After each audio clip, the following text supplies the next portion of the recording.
दोस्तों नमस्कार। आप सबको जैसे पता होगा उत्तराखंड के विधानसभा के चुनाव संपन्न हो गए हैं और जो इस बार समीकरण बने कोई वे भी यहाँ पर कुछ जैसे डॉक्टर हरक सिंह रावत कह थे, कुछ मोदी फैक्टर ने भी काम किया, लेकिन मुझे लग नहीं रहा है ऐसा। क्योंकि जो भाजपा ने जो 3-3 मुख्यमंत्री बदले, उसका कहीं न कहीं कुछ असर तो पड़ा ही नकारात्मक। और निश्चित तौर पे पुष्कर सिंह धामी ने कोशिश की, लेकिन उस समय इतना पर्याप्त नहीं था कि वो जो डैमेज हुआ था, जो नुकसान हुआ था, उसकी भरपाई की जा सके।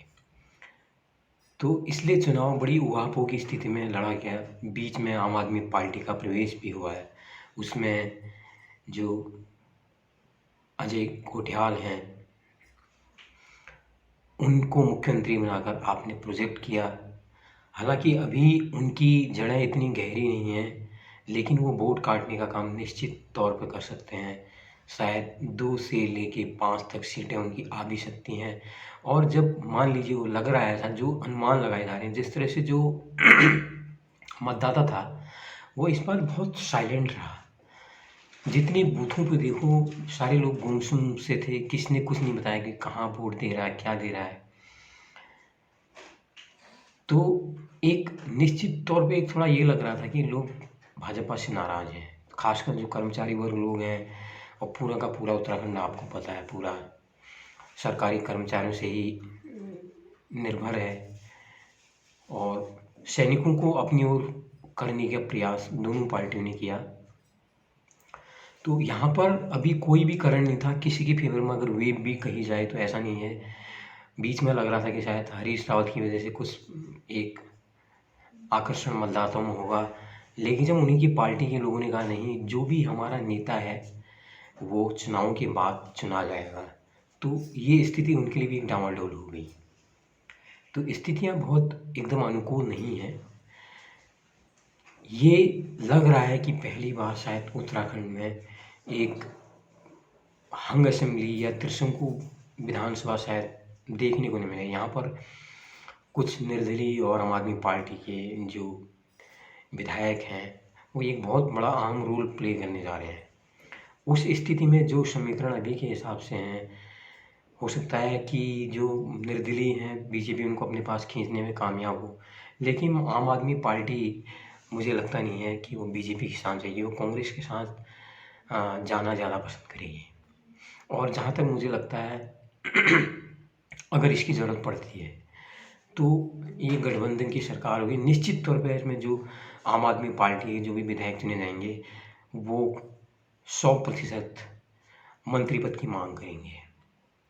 और इसका आने वाले चुनाव में उनको फ़ायदा भी हो सकता है और नुकसान भी हो सकता है। लेकिन आज के परिप्रेक्ष्य में जो कुमार विश्वास जिस तरह से आक्षेप लगा रहे हैं, फिर मयंक गांधी आ गए, फिर शाजिया इल्मी, ये सारे लोग जिस तरह से उनके ऊपर आक्षेप लगा रहे हैं अरविंद केजरीवाल के ऊपर, वो ज़रूर एक आम आदमी पार्टी के उन्नत भविष्य की उम्मीद नहीं करता। वैसे भी अब अकेले अरविंद केजरीवाल एक आम आदमी पार्टी को चला रहे हैं। उनके अगर आप कैंडिडेट देखोगे, यहाँ भी अगर कैंडिडेट देखोगे, लास्ट टाइम में 24 घंटे के अंदर में जो बाहर से आए हैं, कांग्रेस या बीजेपी में रहे, उनको उन्होंने विधायक की कुर्सी दे दी, सीट दे दी, सॉरी, विधायक का जो प्रत्याशी की सीट है। तो ये कोई बहुत बढ़िया नहीं है। अगर आप उन्हीं प्रत्याशियों को जो पहले चुने हुए थे, उन्हीं को अगर आप अपना उम्मीदवार बनाओगे, तो इसकी आपसे बहुत जो पार्टी का भविष्य है, कोई बहुत ज़्यादा उन्नत होने वाला नहीं है। तो यहाँ पर जो भी है, कोई यहाँ पर मुद्दा वो नहीं था। ज़्यादातर लोग यहाँ पर कर्मचारियों की हड़ताल चल रही थी इलेक्शन से पहले भी, अभी दोबारा शुरू हो गई। तो कर्मचारियों का वोट तो शायद लगता है 60% से ज़्यादा जो है वो कांग्रेस पार्टी में जाने की उम्मीद है।